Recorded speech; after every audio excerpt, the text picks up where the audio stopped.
Assalamualaikum warahmatullahi wabarakatuh. Perkenalkan nama saya Tiara Ramadhani, NIM 1705622099. Pada kesempatan kali ini saya akan mempresentasikan laporan praktik kerja lapangan pada divisi Corporate Communication di PT Mustika Ratu Tbk sebagai Business Development Intern dengan masa periode PKL 4 bulan dari 19 Februari 2025 hingga 19 Juni 2025.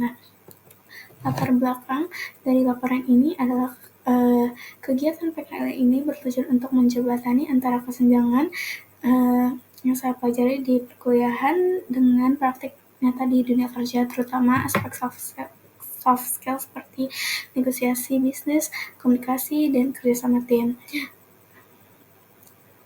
Dan tentang Mustika Ratu, yaitu Mustika Ratu adalah perusahaan lokal di bidang kesehatan dan kecantikan yang didirikan pertama kali oleh Ibu Muriati Sudibyo pada tahun 1975. Dan pada tahun 1995, ibu perusahaan ini terjun di pasar bursa saham Indonesia. Hal ini mencerminkan kepercayaan publik dan komitmen perusahaan dalam mempertahankan standar kualitas produk. Selain memproduksi produk kesehatan dan kecantikan, Mustika Ratu juga memiliki komitmen dalam bidang pemberdayaan perempuan yang diwujudkan melalui ajang Putri Indonesia. Selama periode PKL, saya terlibat dalam beberapa bidang kerja utama yang secara langsung mendukung aktivitas bisnis development perusahaan. Yang pertama yaitu pengelolaan kemitraan sponsorship. Dalam belajar membangun hubungan strategis dengan mitra potensial, menjaga komunikasi yang baik, dan memastikan kebutuhan sponsor dapat diakomodasi. Yang kedua adalah analisis, identifikasi, dan analisis calon sponsor. Dalam hal ini saya melakukan analisis mendalam terkait dengan profil calon sponsor, memastikan kecocokan nilai dengan segmen pasar perusahaan. Dan yang terakhir itu koordinasi dengan divisi legal untuk kontrak kemitraan. Saya memiliki kesempatan untuk mendampingi dan memastikan dokumen kontrak sponsorship bersama divisi legal. Hal ini memperluas pemahaman saya tentang aspek legalitas dan detail administratif yang perlu diperhatikan sebelum kerjasama resmi dilakukan.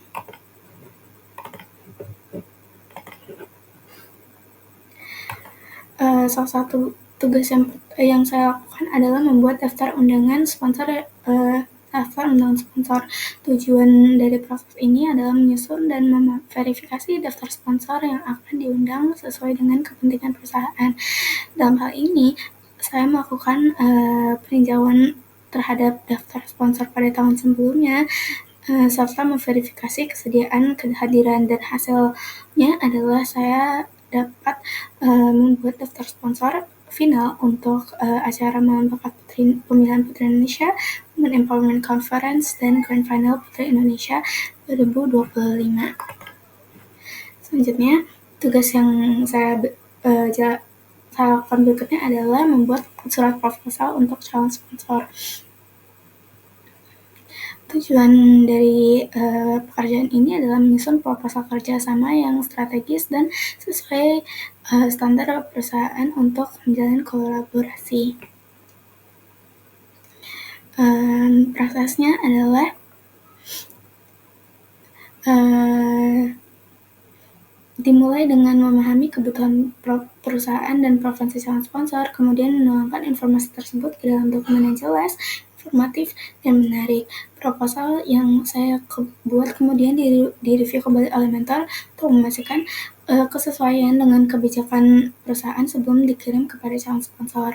Hasil dari upaya ini adalah beberapa calon sponsor menunjukkan ketertarikan untuk membahas kerjasama ini ke tahap yang lebih detail dan lebih lanjut. Salah satu tugas lainnya adalah membuat deck cover forward. Tujuan dibuatnya deck ini adalah memberikan penjelasan yang komprehensif mengenai bentuk kerjasama yang ditawarkan perusahaan, termasuk struktur kerjasama, benefit yang diperoleh sponsor, dan juga skema kompensasi yang diberikan oleh perusahaan. Proses penyesanan ini dimulai dengan mengumpulkan data pendukung seperti mencari kebutuhan sponsor, statistik jangkauan publikasi, dan juga nilai exposure media dari perusahaan. Selanjutnya, saya membuat desain presentasi yang menarik dan mudah dipahami oleh calon sponsor. Dan dari proses ini, perusahaan berhasil menjalin kerjasama dengan berbagai pihak, antara lain RSAB Harapan Kita, Permata Brilliant Residence, Japan Wi-Fi, dan beberapa mitra lainnya. Dan tugas yang terakhir adalah menginput data penjualan Multistika Rapa Entertainment. Dari data penjualan ini menjadi salah satu indikator performa divisi dan menjadi dasar pengambilan keputusan manajerial. Proses input ini dilakukan secara teliti, mencakup pengecekan data, sumber, dan verifikasi ulang sebelum diserahkan ke mentor.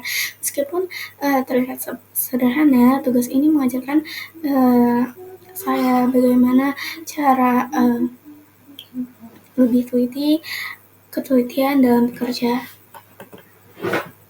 Selama menjalani PKL, saya menghadapi beberapa kendala dan juga solusi dari kendala tersebut diantaranya adalah adaptasi lingkungan kantor.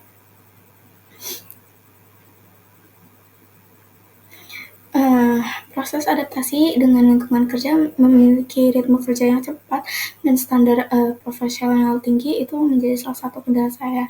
Dan juga keterlibatan dalam kegiatan di luar jam kerja, seperti koordinasi sponsor pada malam hari hingga bekerja di akhir pekan.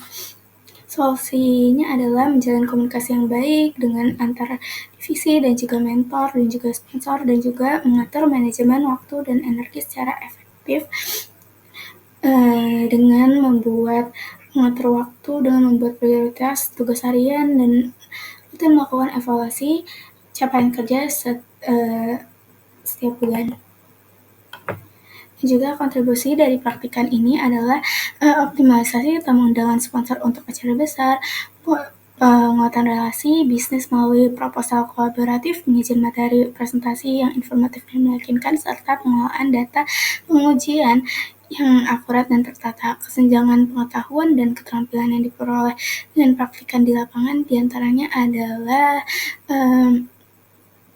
memanfaatkan materi negosiasi bisnis untuk memahami strategi dasar dan juga dan dalam dunia kerja ternyata proses negosiasi ini seringkali berlangsung lebih cepat, sederhana, dan seringkali hanya melibatkan diskusi singkat untuk mencapai kesepakatan bersama.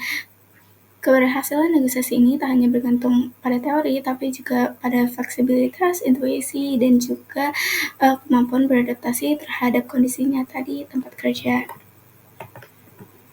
Kesimpulan dari laporan PKL ini adalah kegiatan PKL di PT Mustika Ratu Tbk sangat relevan dengan bidang studi saya, terutama dalam aspek business development ataupun dengan mata kuliah negosiasi bisnis. Saya memperoleh pemahaman dalam mengenai proses pengelolaan sponsorship, penyusunan proposal kerja, negosiasi bisnis, hingga penginputan data penjualan.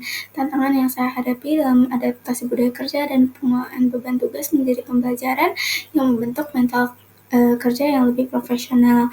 Bimbingan, mentor, dan dukungan tim perusahaan sangat membantu saya dalam melewati berbagai proses dengan lancar. Demikian laporan praktik kerja lapangan yang telah saya sampaikan. Kurang lebihnya mohon maaf. Wassalamualaikum warahmatullahi wabarakatuh.